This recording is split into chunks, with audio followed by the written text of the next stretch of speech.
Alors Pierre-Joseph, ça va?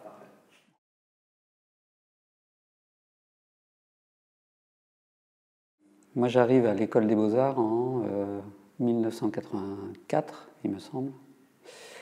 Et avant donc ma scolarité, ça a été le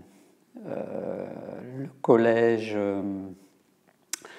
dans une école expérimentale à la Villeneuve, donc à Grenoble. Ensuite le lycée Emmanuel Mounier et ensuite les Beaux-Arts. Au collège, il y avait déjà Dominique Gonzalez-Foster qui était là.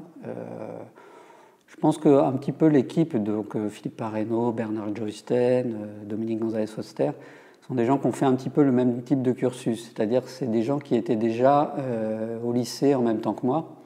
Je ne les connaissais pas très très bien. C'est des gens que je connaissais de vue, mais qui ont un petit peu le même type de cursus. Et notamment au lycée Emmanuel Mounier, il y avait ce professeur de dessin, art plastique, qui tenait une salle de classe, qui était ouverte un petit peu à tout le monde, sans horaire précis, sans horaire fixe, c'est-à-dire que dès qu'on avait un petit peu de temps, des intercours, enfin une heure qui manquait par-ci par-là, on pouvait aller voir ce professeur dans sa classe. Et donc pas mal d'artistes de Grenoble qui se sont retrouvés aux Beaux-Arts sont passés dans cette classe parce que c'était très très libre, qu'on y passait des disques, que le professeur Pierre Casalegno nous posait un sujet au tableau, il affichait comme ça une photocopie d'un tableau classique. Et chacun partait après avec son imaginaire autour de ce tableau. Et je pense que là, ça a dû, pour moi, suggérer qu'il y avait une sorte de possibilité comme ça de poursuivre dans cette voie, quoi. Je pense que le déclic a été à peu près la même chose pour d'autres personnes qui sont parties à l'école des Beaux-Arts. Et voilà, je pense qu'il y a une première impulsion comme ça qui s'est faite vers les Beaux-Arts de cette façon. Moi, j'arrive aux Beaux-Arts en 84 et je sais que l'année précédente, l'école avait été en grève parce que ça s'arrêtait au 3e cycle et qu'ils ne voulaient pas poursuivre 4e et 5e année. Donc je crois que ce sont des gens qui étaient présents avant, donc Gonzalez Foster ou même Philippe Parreno, mais peut-être il était une année avant moi. Et surtout des gens comme Philippe Perrin qui ont engagé cette grève, qui l'ont tenue, qui ont occupé les locaux, etc., etc., jusqu'à faire céder donc le maire de Grenoble de l'époque, qui était Alain Carignon. Et bon, ils ont cédé parce qu'ils avaient fait quand même pas mal d'actions dans l'espace urbain, devant l'école, puis ils occupaient l'école, donc c'était sérieux comme revendication. Donc moi, quand j'arrive à l'école, c'est première année, certains professeurs, et il me semble qu'au cours de cette année-là, arrivent dans l'école Angela Chia et Jean-Luc Villemout, donc nouvellement recrutés. Et c'est vrai qu'il y a une sorte de bascule de l'école à ce moment-là qui s'opère, quoi. Moi, le premier contact avec Jean-Luc Villemout, j'étais en train de travailler avec un autre professeur François Deck, qui nous avait demandé de participer à un événement autour du Maroc. Donc j'étais parti dans une sorte de construction. Voilà. Et Villemout m'avait un peu pris, puis il m'avait extirpé de cette chose-là. Il dit ouais, non, mais il faut venir travailler avec moi aussi, là, parce que bon, c'est bien d'aller faire des trucs, des expos, mais bon, là, il faut bosser avec moi, là. Et les premiers exercices qu'il avait donnés, c'était se fabriquer un abri ou une cabane dans première année, hein, dans les salles de classe, avec tout ce qu'on pouvait trouver autour de nous, donc les tables, les chaises, du papier, n'importe quoi. C'était se fabriquer un abri. Donc Jean-Luc fonctionnait pas mal avec des sortes d'exercices ou des choses qu'il nous donnait à faire. Il pouvait nous dire « fabriquez-moi un coin ». Donc c'est quoi un coin? Un angle, oui, mais enfin, c'était voilà, ça partait d'un mot et puis il fallait extrapoler et inventer quelque chose. Ou liez-moi ensemble 3 éléments. Voilà, donc essayer de le faire, j'imagine, avec, voilà, avec une certaine intelligence ou une certaine plasticité, ou quelque chose comme ça.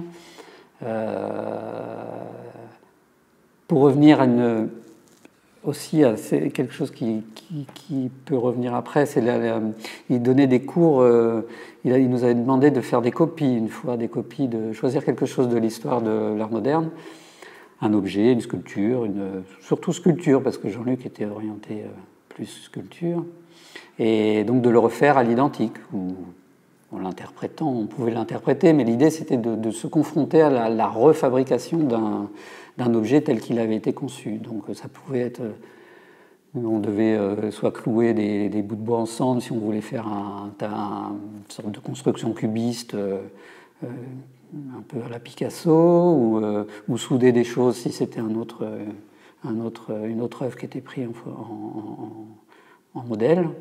Voilà, c'était ce genre de choses. Et Angelecha, c'était un peu différent parce que lui, il arrivait avec des idées assez larges. Par exemple, c'était moi ce que je me souviens, c'était une fois il nous avait dit bon maintenant arrêtez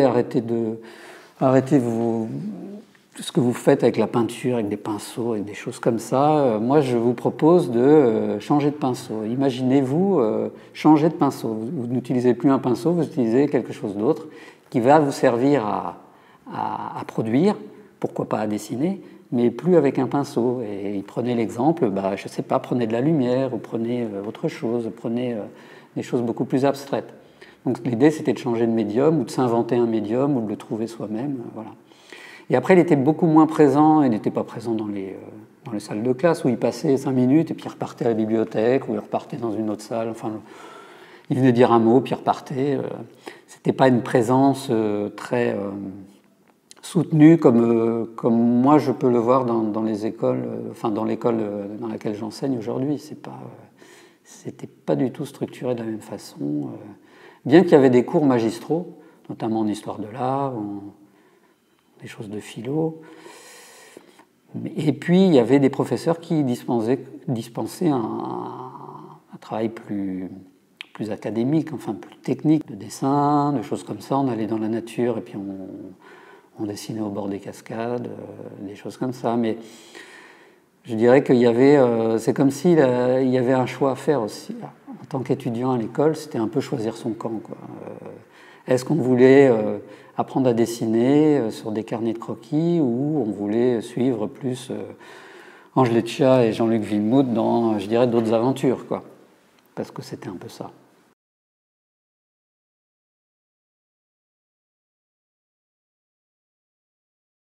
Ça s'est fait doucement, en fait. Je pense à partir de la 3e, 4e année. Parce que, en fait, ce qui s'est passé, c'est que Dominique González Foster, elle finit en premier, elle a le diplôme la première. Donc, et à partir de ce moment-là, elle rentre à l'école du magasin. Donc avec, à ce moment-là, il y avait ce qui est devenu la galeriste Esther Schipper, il y avait, voilà, c'est surtout elle que je me souviens, Esther Schipper, Dominique, et puis il y avait, il y en avait d'autres encore. Bon. Et ce qui s'est passé, c'est que, donc avec cet accès, ces échanges avec le magasin, Dominique était dans l'école du magasin, quand il s'est agi qu'ils organisent leur expo de fin d'année à l'école, Dominique nous a dit, vous devriez, Bernard, Joysten, Philippe Parreno et moi, vous devriez nous faire un projet, faites un projet. Donc c'était aussi, même si on avait l'habitude de converser ensemble, surtout, ce qui fédérait, c'était Jean-Luc et Ange, ce qui fait qu'on faisait pas mal de sorties avec eux. Moi, j'avais été assistant à un moment de Jean-Luc, j'avais aidé sur la réalisation de pièces en extérieur. J'étais allé à la Biennale de Paris avec lui. Et voilà, Philippe aussi, c'était un peu la même configuration. Donc, si tu veux, on réfléchissait tous ensemble et même on essayait de se projeter. Je me souviens de discussions, on essayait de dire ouais, ben, on aimerait bien que l'art soit autre chose que ce qu'on a l'habitude de voir, nous, dans les catalogues, ce qu'on avait vu des fois en galerie, beaucoup moins systématiquement qu'aujourd'hui, parce qu'il fallait quand même se déplacer de Grenoble à Paris, c'était pas tous les jours. Mais on avait envie d'autre chose, on ne savait pas quoi exactement. Et Dominique aussi, beaucoup. Elle avait fait des tentatives à l'école qui déjà étaient... on regardait ça un petit peu comme des choses un peu ovni. On se disait, qu'est-ce que c'est bien, c'est étonnant. Enfin, on n'avait jamais vu. Il y a des choses. Elle mettait le nom de personnes. David Lynch, Jeff Koons, elle faisait des listes comme ça. Bon, c'était assez étrange. Et donc, on avait envie effectivement de configurer des choses un peu différemment.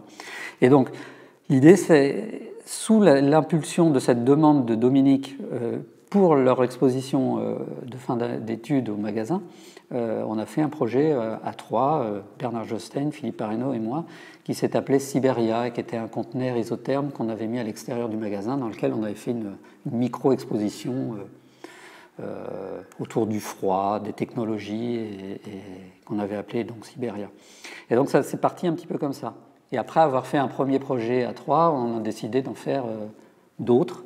Et Dominique s'est joint à nous pour ces autres projets, Ozone, Hyper, d'autres projets auxquels à chaque fois on donnait un nom différent. Ozone, ça a été montré, ça a été imaginé au départ pour le FRAC Corse, comme une sorte de commande. Donc on a réalisé un ensemble d'objets qui étaient le fruit de propositions de chacun de nous, mais l'ensemble créait un projet unifié. Et après, on a fait un travail vidéo qui s'appelait Vidéozone, qui était projeté sur une télé gonflable géante. Et ça, c'était 11 rue Berrier, donc c'était au CNAP. Et donc c'était Paris aussi. Enfin, on était déjà sortis. Mais ça devait être... ouais, c'était 89. Moi, j'étais juste... Je passais mon diplôme, ou je venais juste de le passer, quoi. Oui, elle était ouverte. Alors, j'ai pas d'exemple en tête, mais effectivement, elle avait tendance à regarder ce qui se passait autour d'elle, et surtout dans une dimension, je dirais, un petit peu l'identité de Grenoble, que ce soit à travers la pratique des sports alpins ou des choses comme ça, mais aussi on la voyait un petit peu, même si je ne sais pas si c'est de la même époque, mais un petit peu comme une Silicon Valley française. Il y avait toute la dimension scientifique de Grenoble avec le CNRS. Il y avait un accélérateur de particules pas très loin. Il y avait un tas de chercheurs qui étaient là, et il y avait notamment toute une partie qui commençait à se développer autour de l'informatique, donc dans la banlieue de Grenoble. Donc ça faisait une dimension qui faisait un peu... qui donnait l'exemple quelque part. C'est-à-dire aussi les sciences à l'école des Beaux-Arts nous intéressaient. Il y avait des interventions, je me souviens une fois un mathématicien qui était venu, qui nous avait parlé, il y avait des scientifiques qui étaient invités de temps en temps. Donc il y avait ce regard sur les autres pratiques qui se faisait d'une manière relativement naturelle, et ça je pense que ça devait être le fait de différents professeurs. Peut-être des gens aussi comme Georges Rey, qui était professeur de un peu histoire des idées, philo, et puis histoire de l'art contemporaine. Voilà, donc il y avait une forme d'émulation aussi, quoi, quelque chose comme ça, quoi. C'était assez copain quand même, hein. Moi je me souviens que Ange et Jean-Luc, on allait manger souvent les midis avec eux, on allait dans un italien, même le soir on se voyait où on allait voir des films. C'était assez... Et puis, il y avait quand même un côté parrainage de Ange, par exemple, qui disait venez voir les expos, il faut venir avec moi, regardez ce que je fais. Voilà, il voulait nous emmener dans ce monde de l'art, quoi. C'était assez clair. Je pense qu'aussi qu'on était leurs premiers étudiants. Donc il y avait cet engouement de se dire, vraiment l'idée de transmettre quelque chose, pas seulement un savoir ou mais aussi un truc affectif de voilà, vous êtes la suite ou il faut que vous soyez la suite. Je pense qu'il y avait quelque chose d'assez fort comme ça, quoi. Qui ne prenait pas avec tous les étudiants. Des fois, justement, c'était très clivant. Orange était très clivant dans l'école. Il y avait des gens qui le détestaient et d'autres qui marchaient avec lui, quoi. Mais l'école de Grenoble aussi avait un truc de particulier. Enfin, moi, de cette époque, c'était peut-être un petit peu la même chose partout, mais il n'y avait pas vraiment de cours, quoi. On ne peut pas dire qu'il y avait des cours. Il n'y a pas un moment où Jean-Luc ou Ange nous disait une œuvre se réalise de telle façon, où on fait comme ci, où on fait comme ça, où il y a des façons de faire. On sentait que c'était balisé. Par exemple, Ange n'aimait pas les choses qui étaient trash ou les choses comme ça. Il fallait toujours que ça soit, qu'il y ait un côté propre, clean, etc. Mais c'était plus dans ça, lui, sa manière de procéder en tant qu'artiste. Mais il n'y avait pas de cours. Ou alors les cours, oui, c'était plus des choses techniques que finalement on n'allait pas trop voir, quoi. On suivait moins. On était plus sur l'idée de modèle. On regardait voilà, leur implication dans le monde de l'art et à un moment, moi je me disais il faudrait faire comme ça, il faudrait aller de l'avant de cette façon, quoi.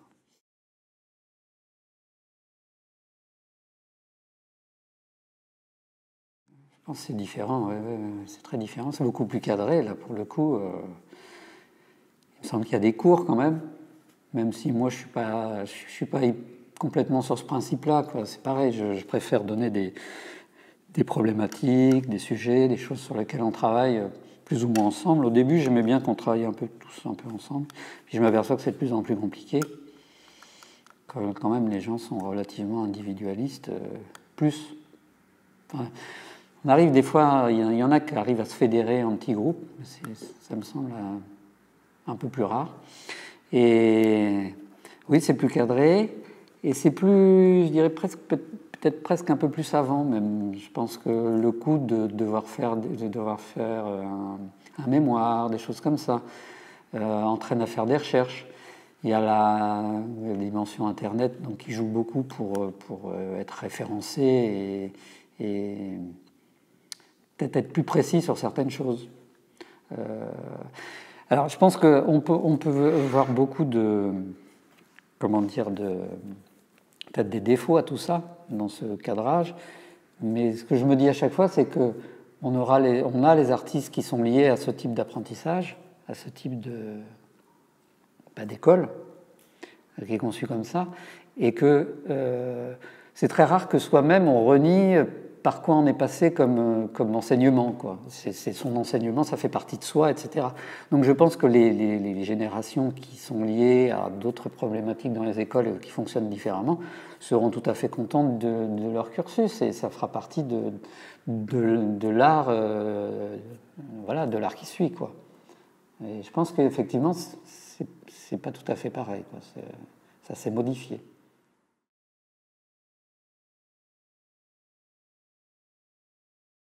Je pense que c'est effectivement les gens, les professeurs. Le cursus dont j'ai parlé avant, qui faisait passer quand même des élèves ou des étudiants par peut-être des profs d'art plastique en lycée qui étaient très compétents. Donc ça prépare quand même quelque chose. La situation politique, même si elle avait changé avec Carignon, c'était moins intéressant que l'époque du Bedou, qui était beaucoup plus ouverte, beaucoup plus prospective. Ouais, social, il y avait une dimension quand même où on s'intéresse à la ville, on s'intéresse aux gens, on s'intéresse aux populations. Ça, c'était important. La dimension, effectivement, beaucoup de chercheurs, la science, sur place, ça, c'était un moteur. Et ouais, les liaisons avec le magasin, le fait de pouvoir rencontrer plein d'artistes qui étaient invités au magasin et qui se retrouvaient aussi à passer à l'école et voir ce qu'on faisait. Donc on voyait ce qu'allait exposer passer aussi à l'école. Donc voilà, ça faisait une sorte d'émulation finalement. Et ces professeurs, donc Jean-Luc, Ange, qui faisaient intégralement partie du monde de l'art à ce moment-là. C'est-à-dire qui exposaient à Documenta, dans des institutions et tout ça. Donc ça, c'était hyper important pour donner l'exemple, pour donner envie quelque part, de voir qu'ils étaient contents de faire ce qu'ils étaient en train de faire, qu'a priori ils avaient de l'argent, que voilà, tout ça était quand même formateur. On arrivait à se projeter là-dedans, quoi.